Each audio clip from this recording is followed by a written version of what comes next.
quarterback, at this point, is widely considered to be the single most important position in all the professional sports. Regardless of the offensive system that the team is deploying, it is basically a must-have to have a guy that can put the team on his back and make all of the throws. Not to mention all the leadership responsibilities and the depths of mental tact it takes to absorb the playbook as a quarterback, when you especially need to know everyone's route and blocking assignments. All the way down to the hot routes and the audibles, and the details are everything. Hot route! Red 7!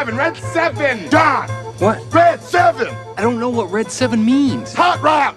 I don't. What is hot route? Will you just go stand on the other side, please? As we've seen the quarterback position, and pro football for that matter, evolve over the past 2 decades, there have been some absolute stars who have emerged. The Peyton Mannings and Tom Brady's of the world, who took that position to another level, and set the standard for what it means to play quarterback in the NFL. However, on the other side of that same coin, we have seen some real stinkers who, for whatever reason, seem to continually get opportunity after opportunity, despite the fact that they have had very minimal success on the field. But for all the bottom of the depth chart disappointments we've seen over the years, one man's accomplishments, or rather lack thereof, come stumbling to the front of mind. Former Buffalo Bills legend, Nathan Peterman. Nathan Peterman?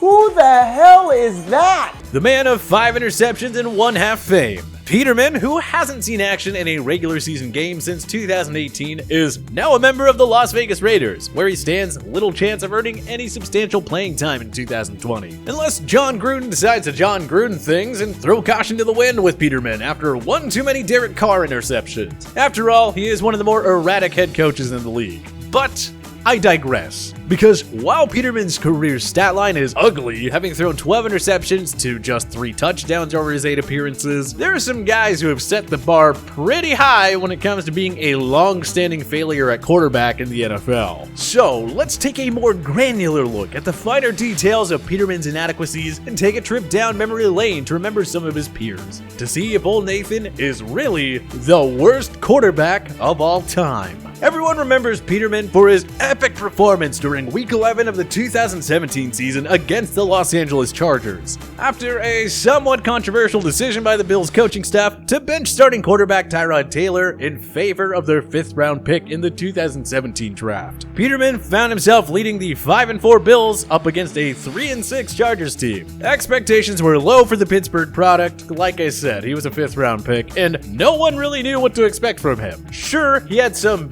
flashes during his Week 10 garbage time performance against the New Orleans Saints, but I mean, the Bills were already down 500 million points when he got in. There's no quarterback in the game, Kenny. There is a Nathan at quarterback for the Bills, Nathan Peterman, and his first pass leads to an ovation as the catch is made. But 7 for 10 and a touchdown in your first NFL appearance is impressive, even if the opposing defense isn't actually trying. Peterman wasn't some blue chip prospect coming out of college, so it wasn't like his performance against the Saints was a predestined result that all Bills Mafia was waiting on. Quite the contrary, actually. It was more so the fact that the Bills, and their fan base in particular, were getting fed up with Taylor's inability to make throws downfield. So head coach Sean McDermott threw caution to the wind and the rookie to the wolves. And it isn't like people expected the kid to go out there and torch the Chargers, regardless of their paltry record, but even so, no one could have predicted the events that we saw unfold that fateful Sunday. The trouble started on his 2nd and 6 on the Los Angeles 41 during the Bills' opening drive. Peterman tossed his first interception of the game, which Chargers linebacker Corey Toomer returned for a touchdown to give him a 7-0 lead to start the game. And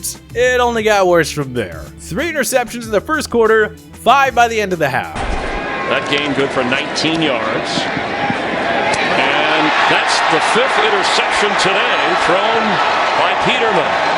His final stat line, 6 for 14.66 yards and 5 interceptions. Oh, and did I mention that he fumbled a ball too? Peterman, unsurprisingly, did not return to action coming out of halftime. Instead, Taylor, who had only thrown 3 picks and 254 pass attempts up to that point in the season, gracefully went back out there and resumed his duties as QB1, despite the onslaught of disrespect he received from the fans, media, and his coaches. The sum of McDermott's decision to start Peterman? Well, his rookie prodigy set the NFL record for most interceptions thrown in a player's first career start. And he might have even broken the league record for total picks in a game at 8, if he had been able to last the entire contest. And the strangest part about all of this is that people inside the NFL still seem to think that he has a future in the league. John Gruden in particular, considering he's made some suspect comments on Peterman, specifically during 2019 training camp when he said the following: "This Nate Peterman is growing on me. He's athletic. I know he's got some nightmare performances in the NFL, but when you watch the film, you can see why. It's not all his fault." Not all his fault? John, my friend, what tape are you watching? It got worse too. He continued to say he's got some talent, he's got some athleticism, he has some experience. He was an opening day starter for the Buffalo Bills last year. I take that very serious. He's smart. He's done a good job. Never mind the fact that the Bills actually allowed Peterman to be their Week 1 starter in 2018, or the fact they put up this utterly ridiculous hype video on Twitter.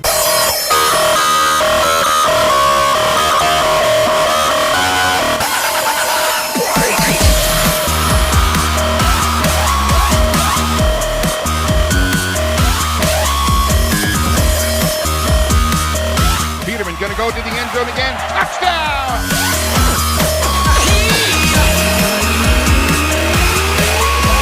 Peterman, 3-step drop, going to the end zone for Benjamin, makes the catch. Touchdown! Touchdown, Buffalo!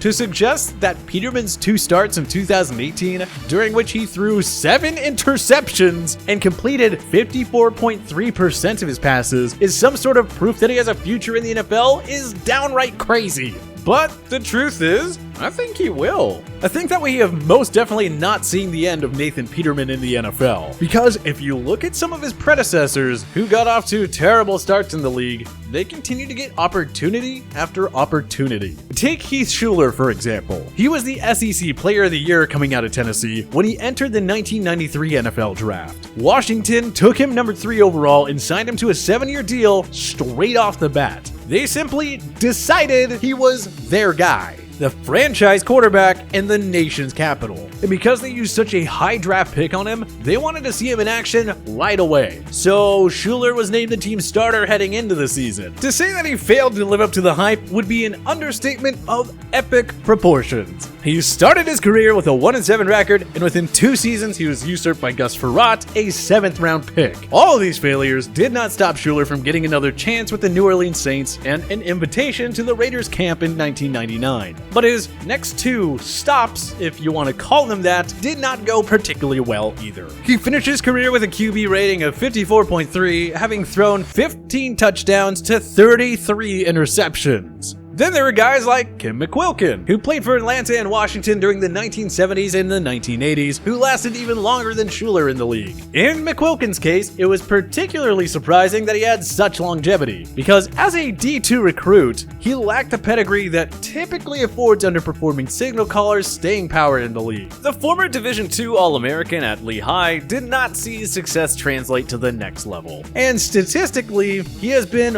one of the single worst passers in NFL history. For his 7-year career, he had a 17.9 passer rating, the 2nd worst among players with at least 200 pass attempts. And the only QB worse than him was Hugh McCullough, who played during the 1930s. McQuilkin's meager QB rating is complemented nicely by having just thrown 4 career touchdowns to 29 interceptions. He simply could not protect the football. In fact, he had a 10.7 career interception percentage, which is insane. Literally, 1 out of every 10 passes he threw was getting taken back the other way. And Peterman better be careful if Gruden does throw another misguided opportunity his way. Right now, his career interception percentage is down to 9.2%, 1% lower than the 10.2% mark he set his rookie season. All it takes is 1 or 2 more multi-interception halves, and Peterman could be giving old Kimmy McQuilkin a run for his money. Interestingly, while McQuilkin had a pretty long career for a Division II prospect who had not a lick of success at the NFL level, his career is dwarfed in terms of opportunities by some of the more promising college prospects who had even more undeserved opportunities passed their way. Blue chip prospects like Joey Harrington, who, like Schuler, was a 3rd overall pick, in his case out of Oregon in the 2002 NFL Draft. Harrington's career lasted lasted just 6 seasons. But during that time, he never started less than 10 games in a season, totaling 76 starts and 81 appearances during his NFL tenure. A shocking amount of opportunity considering the fact that he only completed more than 60% of his passes once, and had a meager mark of 5.8 yards per attempt for his career. And just like his cohort of disappointing signal callers, Harrington too threw for more interceptions than touchdowns for his career, having tossed 85 picks to 79 touchdowns. The point is, as it stands, Peterman is already in the running for one of the single worst quarterbacks in NFL history. And if history has shown us anything, it's that guys who get off to this bad of a start rarely turn it around.